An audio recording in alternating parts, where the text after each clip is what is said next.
Miss ফজিলতুন্নেসাকে না পাবার ব্যথায় বেদনা ভেজা বহিঃপ্রকাশ। কাজী মোতাহার হোসেনের কাছে লেখা কবি নজরুল ইসলামের একটি চিঠি। 15 জলিয়াটোলা স্ট্রিট, কলিকাতা, 8/3/28 সন্ধ্যা। প্রিয় মতিহার, পরশু বিকেলে এসেছি কলকাতা। উপরের ঠিকানায় আছি। ওর আগেই আসবার কথা ছিল, অসুখ বেড়ে ওঠায় আসতে পারিনি। 2-4 দিন এখানেই আছি। মনটা কেবলই পালাই পালাই করছে। কোথায় যাই ঠিক করতে পারছি না।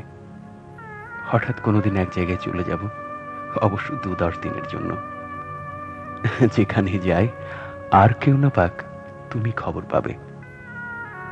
বন্ধু, তুমি আমার চোখের জলের মতিহার, বাদল রাতের বুকের বন্ধু।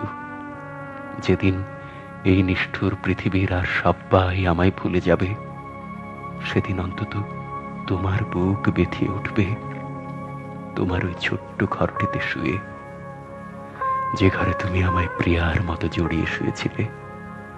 অন্তত এইটুকু সান্ত্বনাও নিয়ে যেতে পারবো। এ কি কম সৌভাগ্য আমার? সেদিন তোমার শয়ন সাথী প্রিয়ার চেয়েও হয়তো বেশি করে মনে পড়বে এই দূরের বন্ধুকে। কেন এই কথা বলছি শুনবে? বন্ধু আমি পেয়েছি যার সংখ্যা আমি নিজেই করতে পারবো না।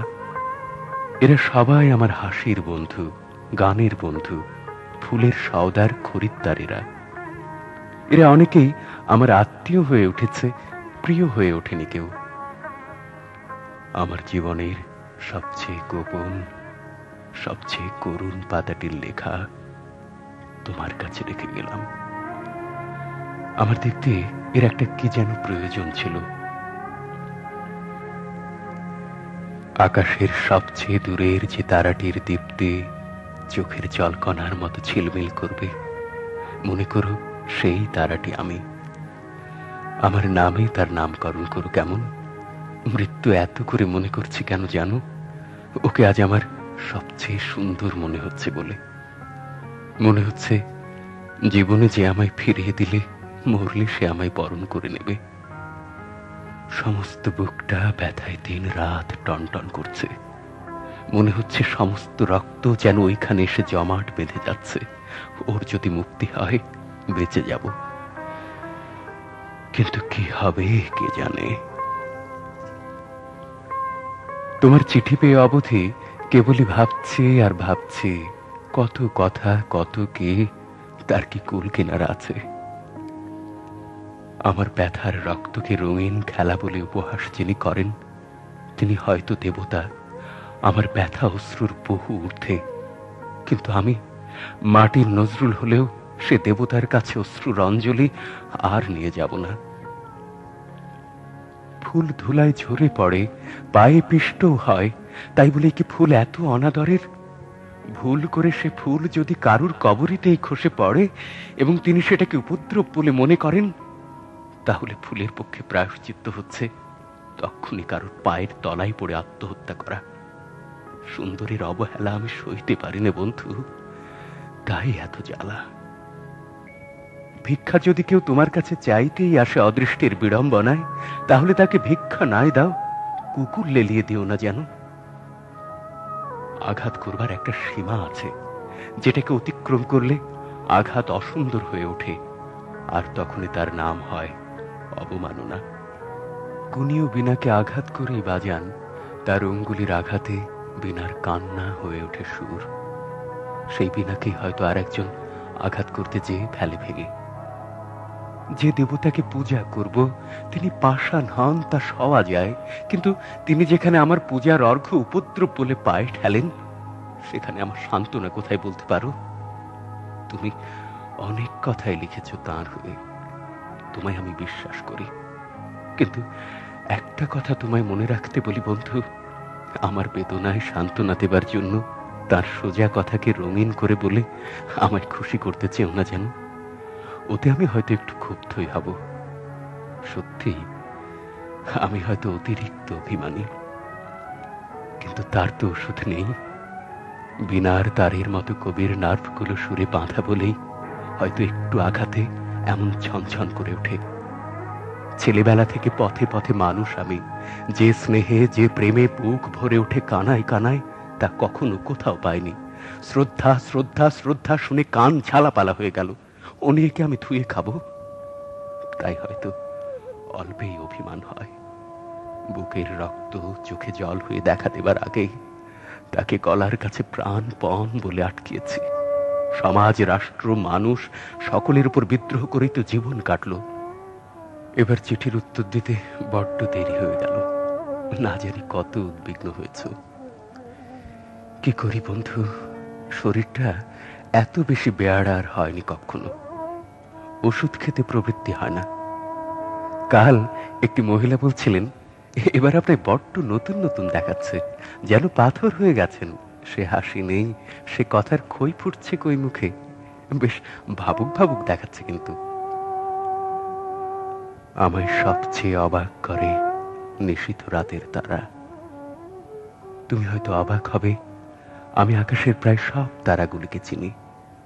তাদের সত্যিকার নাম জানি না, কিন্তু ওদের প্রত্যেকের নামকরণ করেছি আমার ইচ্ছে মতো। সে কত রকম মিষ্টি মিষ্টি নাম, শুনলে তুমি হাসবে। কোন তারা কোন ঋতুতে কোন দিকে উদয় হয় সব বলে দিতে পারি। জেলের ভিতর যখন সলিটারি সেলে বন্ধ ছিলাম, তখন গরমে ঘুম হতো না। সারা রাত জেগে কেবল তারার উদয়াস্ত দেখতাম। তাদের গতিপথে আমার চোখের জল বুলিয়ে দিয়ে বলতাম, বন্ধু, ওগো আমার নাম না জানা বন্ধু, আমার এই চোখের জলে পিচ্ছিল পথটি ধরে তুমি চলে যাও অস্তপারের পানে। আমি শুধু চুপটি করে দেখি।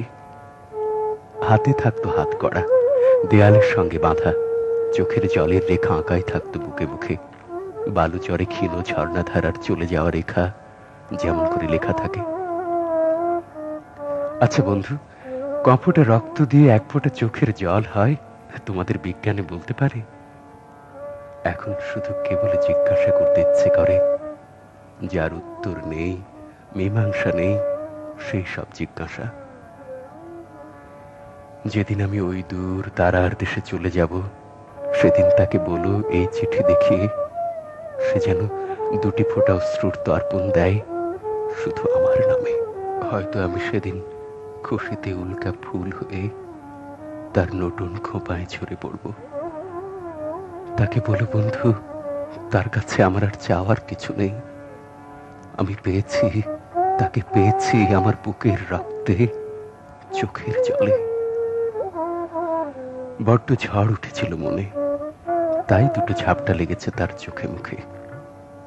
আহা, সুন্দর সে, সে সইতে পারবে কেন এই নিষ্ঠুরতা? সে লতার আগায় ফুল, সে কি ঝড়ের দোলা সইতে পারে? আমি তার উদ্দেশ্যে আমার শান্ত স্নিগ্ধ অন্তরের পরিপূর্ণ চিত্তের একটি সশ্রদ্ধ নমস্কার রেখে গেলাম। আমি যেন শুনতে পাই সে আমায় সর্বান্তঃকরণে ক্ষমা করেছে। ভুলের কাঁটা ফুলে গিয়ে তার ঊর্ধ্বে ফুলের কথাই যেন সে মনে রাখে। সে যদি আমার কোনো আচরণে ক্ষুব্ধ হয়ে থাকে, তাহলে তাকে বলো, আমি তাকে প্রার্থনার অঞ্জলির মতো দুই করপুটে ধরে তুলে ধরতে, নিবেদন করতে চেয়েছি, বুকে মালা করে ধরতে চাইনি। দুর্বলতা এসেছিল, তাকে কাটিয়ে উঠেছি। ঘুমিয়ে পড়েছিলাম, স্বপ্ন দেখে জেগে উঠে আবার লিখছি, কিন্তু আর লিখতে পারছি না ভাই। চোখের জল, কলমের কালি দুই শুকিয়ে গেল। তোমরা কেমন আছো জানিও, তার কিছু খবর দাও না কেন? না, সেটুকু নিষেধ করেছে। ঠিক সময় মতো সে ওষুধ খায় তো? কেবলই কিসকে স্বপ্ন দেখছি, তার পাশে দাঁড়িয়ে ফ্যানি ব্রাউন পাথরের মতো। ভালোবাসা নাও, ইতি তোমার নজরুল।